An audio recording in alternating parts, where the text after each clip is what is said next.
Menurut data Komisi Pemilihan Umum atau KPU di akhir 2023, dana kampanye paslon nomor urut 1 Anies Baswedan Muhaimin Iskandar adalah yang terkecil yakni hanya sebesar 1 miliar rupiah. Selanjutnya, paslon nomor urut 2 Prabowo Subianto Gibran Raka Buming Raka memiliki dana kampanye terbesar yaitu 31,4 miliar rupiah. Terakhir, dana kampanye pasangan nomor urut 3 Ganjar Pranowo Mahfud MD sekitar 23 miliar rupiah. Jika direkap total dana kampanye ketiganya tak mencapai 100 miliar rupiah. Padahal seperti sistem Pilpres yang lalu, isu adanya transaksi mencurigakan hingga ratusan miliar selama musim kampanye selalu berebus. Dengan nama besar sejumlah pengusaha di balik tim ses masing-masing paslon, publik yang kritis lebih meyakini jika ketika paslon habis-habisan hingga ratusan miliar demi ambisi kursi nomor 1. Lalu siapa pengusaha tajir di baliknya yang rela gelontorkan dana tak terbatas demi kemenangan sang jagoan?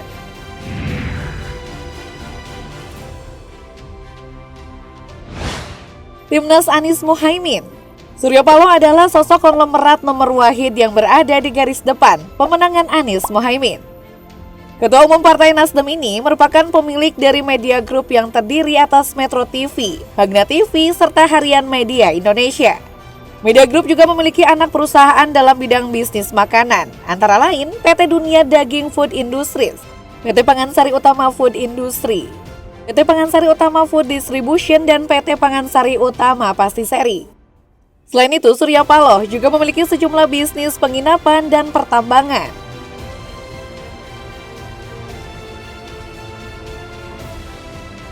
Leontinus menjabat co-captain di timnas pemenangan Anies Muhaimin. Ia adalah salah satu pendiri Tokopedia. Leontinus dan William Tanuwijaya mendirikan Tokopedia 14 tahun silam, yang kini menjadi salah satu unit bisnis PT Goto, Gojek Tokopedia Tbk atau Goto. Sejak Juli 2022, Leontinus menjadi presiden komisaris di perusahaan IT bernama Dekara.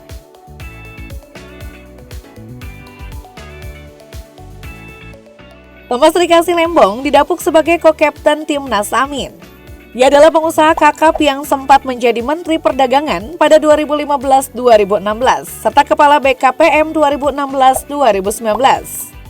Jejak bisnis Tom salah satunya menjadi bagian pendiri, serta CEO dan managing partner di perusahaan ekuitas QFAT Management. Ia juga pernah menjadi presiden komisaris di PT Graha Layar Prima Tbk atau Blitz Megaplex, hingga pernah menjadi komisaris utama PT Pembangunan Jaya Ancol Tbk.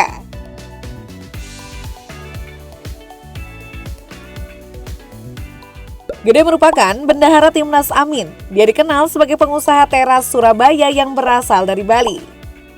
Gede merupakan pebisnis di bidang properti, hotel, serta kafe di berbagai daerah di Indonesia.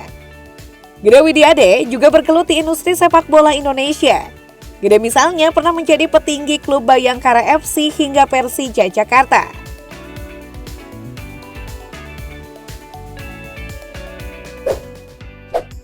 TKN Prabowo Gibran. Rosan merupakan ketua umum TKN. Usahanya pernah merampas sejumlah sektor bisnis melalui bendera Rakapital Group. Ia juga pernah menjabat ketua umum Kamar Dagang dan Industri atau Kadin Indonesia. Rosan sempat menjadi wakil Menteri BUMN, meski jabatan ini tak lama diembannya, usai mengundurkan diri karena menjadi ketua TKN.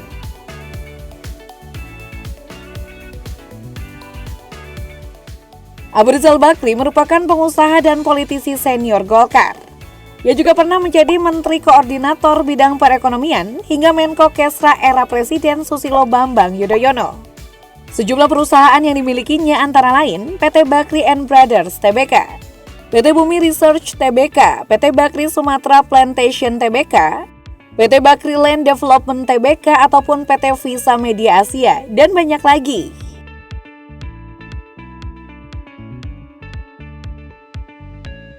Bayu Priawan Joko Setono adalah komisaris utama Bluebird. Selain itu, Bayu juga dipercaya sebagai Ketua Umum Jaringan Pengusaha Nasional atau Japnas.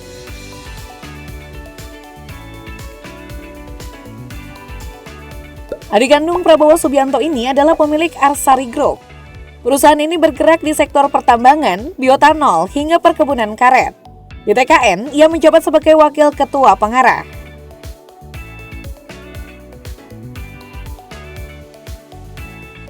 Maher Al-Gadri bukan nama asing di kalangan pengusaha elit. Sepak terjangnya dalam bisnis dikenal berkat perusahaan Kodel Group. Maher merupakan taipan moncer pada era Orde Baru. Namanya tercatat dalam laporan Forbes sebagai konglomerat kelas kakap pada era itu.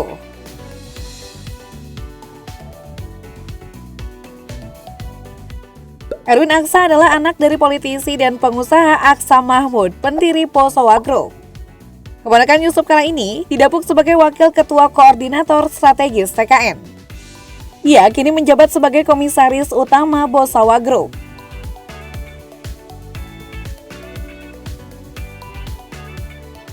Theo merupakan Presiden Komisaris PT Lipo Karawaci Tbk yang diangkat pada Juni 2018. Di pemerintahan, Theo diantaranya pernah menjabat sebagai Menteri Negara Perumahan dan Pemukiman 1998 hingga 1999 dan anggota DPR RI 1982 hingga 2004. Pandu adalah keponakan Menko Marves Luhut Binsar Panjaitan. Ia menjabat sebagai Wakil Bendahara Umum TKN. Ia memiliki sejumlah usaha termasuk memegang jabatan Wakil Direktur Utama PT TBS Energi Utama Tbk.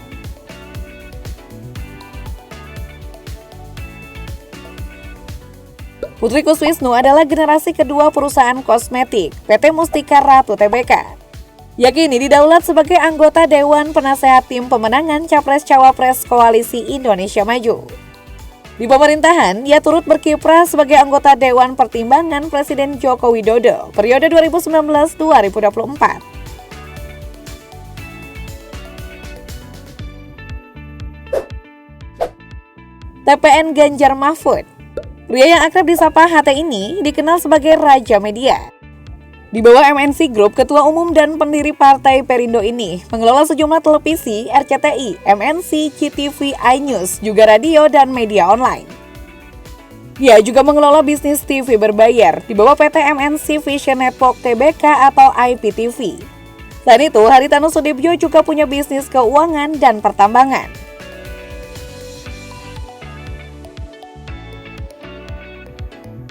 Asjad adalah Ketua TPN Ganjar Mahfud. Asjad adalah Ketua Umum Kamar Dagang dan Industri atau Kadin Indonesia hingga 2026. Lulusan sejumlah kampus di Amerika Serikat itu memiliki pengalaman panjang sebagai pengusaha sejak 2005. Asjad misalnya pernah dipercaya menjabat Direktur Utama PT Indika Energi.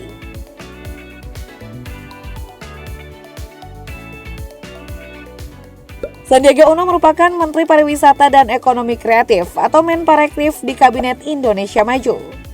Di TPN Ganjar Mahfud, Sandiaga dipercaya mengemban jabatan sebagai Ketua Dewan Pakar.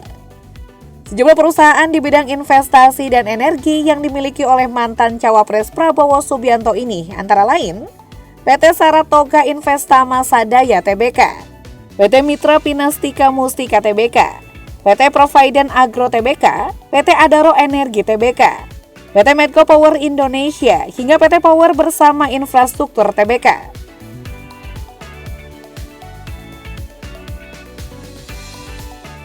Denon ditunjuk sebagai Deputi Operasi 247 TPN Ganjar. Ia dikenal sebagai pengusaha nasional di bidang transportasi udara. Denon dikenal sebagai CEO White Sky Group yang kini mengelola Bandar Udara Internasional Halim Perdana Kusuma. Denon juga menjadi Ketua Umum Indonesia National Air Carriers Association atau INACA periode 2022-2025.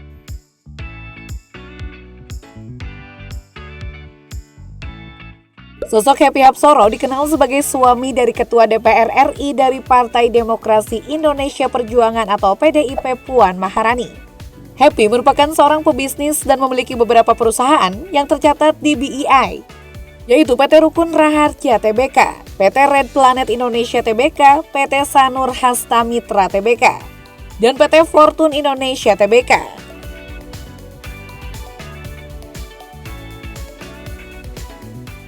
Sebelum menjabat sebagai Komisaris Independen PT Rukun Raharja Tbk, karir Orias Petrus malah melintang di berbagai BUMN. Terakhir, dia menjabat Presiden Direktur Main ID Holding BUMN sektor pertambangan. Di masa kepemimpinannya, Indonesia mengambil alih kepemilikan mayoritas PT Freeport Indonesia dari Freeport McMoran. Sebelumnya, Oryas pernah menjabat di Rut Inalum dan Direktur Keuangan Pelindo.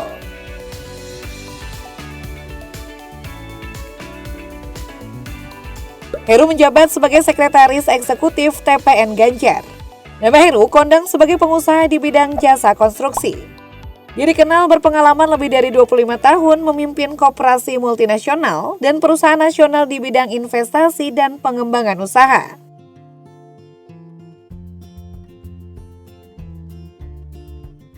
Walau baru genap 40 tahun, Bagas telah banyak berkiprah di bisnis terkait penerbangan. Melalui PT Asia Aeroteknologi, ia mengembangkan dan menyediakan layanan bandara.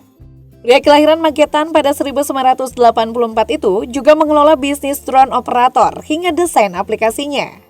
Di luar penerbangan, Bagas juga memiliki bisnis pariwisata, yakni Abhaya Giri dan Sumber Watu Heritage.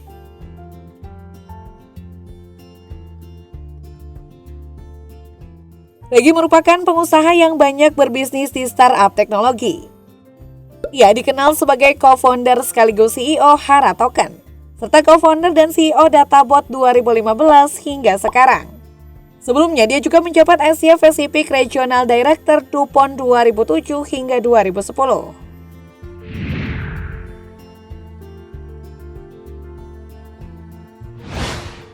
Sementara itu, Pusat Pelaporan dan Analisis Transaksi Keuangan atau PPATK menyebutkan transaksi mencurigakan menjelang pemilu 2024 disinyalir bersumber antara lain dari kejahatan di bidang pertambangan, lingkungan hidup, dan judi. Temuan PPATK yang sebelumnya telah diserahkan ke KPU dan Badan Pengawas Pemilu itu kini telah diterima KPK. Lembaga anti rasuah itu tengah mendalaminya sebelum menindaklanjuti lebih jauh. Apakah kali ini laporan transaksi mencurigakan tersebut akan diproses hukum hingga ada tersangka yang ditetapkan? Ataukah menguap begitu saja tanpa proses hukum seperti sebelumnya?